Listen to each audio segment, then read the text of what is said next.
بچه‌ها جدول ارزش مکانی برای اعشار بچه‌ها اینو خوب یاد بگیریم، خیلی مهمه. خب بچه‌ها ما جدول ارزش مکانی داشتیم دیگه. چیا بود بچه‌ها؟ چه شکلی بود؟ یکان، دهگان، صدگان. پس نگاه ما اعشار بچه‌ها مثال گوش کن. عدده همون عددشو بخون، همون عددی که کتاب گفته رو بچه‌ها. احسان حد 28 یکی 19 صدمه. خب بچه‌ها ما جدول ارزش مکانی رو بچه‌ها گوش کن. برای قسمت صحیح گوش کن. برای قسمت صحیح میتونیم بکشیم و برای قسمت اعشار. این وسط چیه بچه‌ها؟ این وسط چیه؟ ممیز. خب اینجا ما برای قسمت صحیح قبلا یاد گرفتیم چه قسمتایی داشت بچه‌ها؟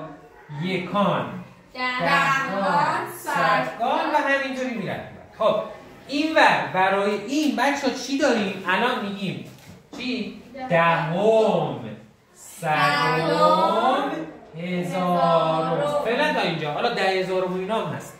خب حالا بچه‌ها این وسط چیه؟ ممیز. میگیم حالا این عدد و هر عددی که بود قسمت صحیحشو اول میذاریم. 68 بچه‌ها دهگانش میشه چی؟ دهگانش میشه 6. حالا دهم، صدم، هزارم. دهمش میشه 1، صدمش میشه 9. 68 ممیز 19 صدم. نگاه بچه‌ها گفتیم اینا طبقه ساختمونن دیگه.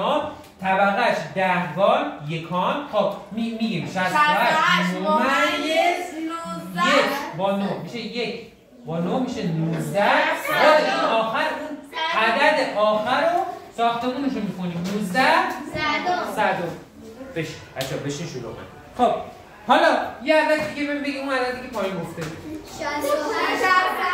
ممیز 27 صدم. باز اینجا میذاریم دیگه 68 ممیز 27 صدم.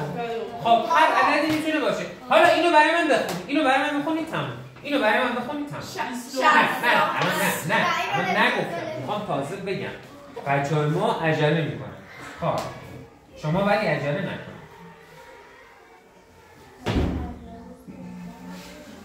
بخونید بچه‌ها.